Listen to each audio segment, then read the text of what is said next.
I feel bad for the women and children, but let's not even get it twisted. Hamas, again, when IDF decides to go door to door, and they will, after they bombed and crater a lot of military targets, do you really think, and this is for all the libertarians out there that just basically want to sit on their hands and be pacifists and say, oh, smoke pot in peace. It doesn't work that way. But when you sit there and you talk about, like, what about the innocent men and women and children, specifically women and children, you really think Hamas wouldn't strap bombs on them and send them out into the streets? Absolutely they would. And they've done this. They did this with us. Let me educate people. I get fired up about this. Yeah. We were in this OP in Afghanistan. It was right outside the Korangal Valley. If you've seen the documentary Restrepo, it was the most dangerous valley in the world. Now, what we would do? What made it so dangerous, real quick? You'd get shot at. It didn't matter, like, where you were at. Like, you were getting in a firefight. You're getting a shot, no matter what. Okay, it didn't matter. I just want to know what made it so dangerous. Okay, yeah, it was Men's Health came out and did an article on our little combat outpost, and it was a tiny little place. Nobody wanted to come visit us because we'd get rockets all the time. So, and it was literally, you're living in sandbag bunkers. You don't go outside because snipers on the mountains would get you.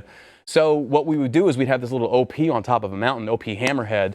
Shout out to the men of Michigan. I don't know if you're watching this, but God bless you. I hope you're doing good. I know God bless the men out there. Yes, sir. Those guys went through hell, man. Like, we went through hell. But anyway, this observation post was on top of a ridge. Our base was down here.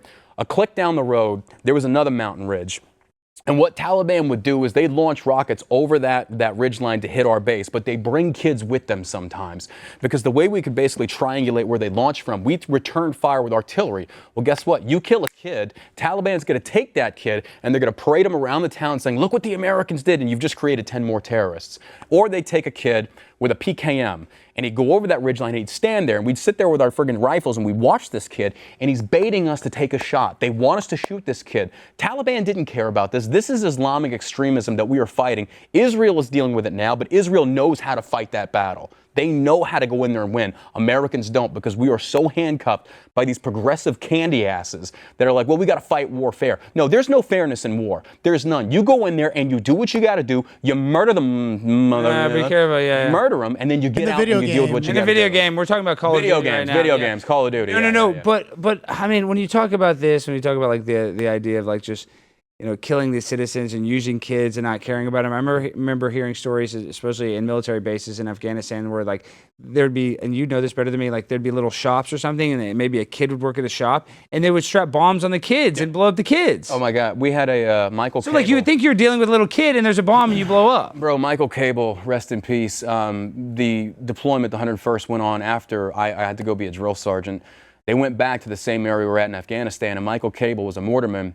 And they were having what they call a KLE, a leaders engagement, where the lieutenant talks to the village imam and stuff like that, and you try and kiss their ass and make good.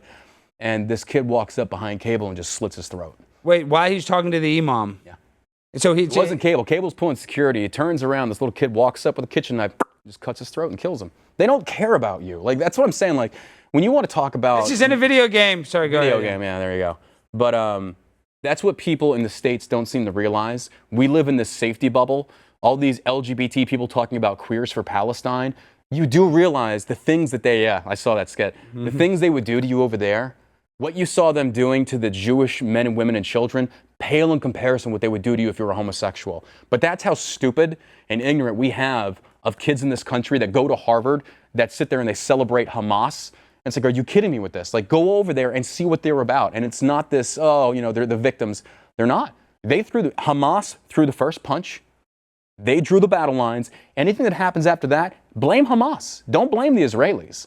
I mean, this is the thing. This is just a multicultural war. We keep using that word. That, you know, actually, you said that earlier. I just want to be a libertarian and smoke pot and not be involved. I was kind of like, yeah. I'm with them. I'm with libertarians on that. But there comes a point where you got to draw a line in the sand and say, okay, how many times you got to get punched in the face? And this is the thing that people don't get about the Middle East. Israel is surrounded on all sides by these Arabs that do not like them. So if Hamas gets one over and they go in there and they murder 1,200 and Israel does not retaliate in a fashion that puts the fear of Allah in every single one of them, the rest of those Arab countries are going to smell blood in the water and they're going to start taking bites of Israel. Of course. Israel's got to make a message, and that's just the way it goes. John, I actually have another, because a lot of people this week have asked about it. Like, do you think Palestinians or the non-Hamas have any legitimate grievances with Israel? Because people say like what Hamas did was indefensible, but Israel has mistreated Palestine. So what do you think of that That's argument? what I'm saying. Possibly. Hey, now you're really getting in the woods, Jimmy. But I think that's a very tough question. I don't know why you're such a dumbass to ask that question. No, that's a fair question. I know it's the we most do have fair to see it question. from both sides on that. No, 100%, no, but Jimmy, that's the most fair question. But I'm saying is like,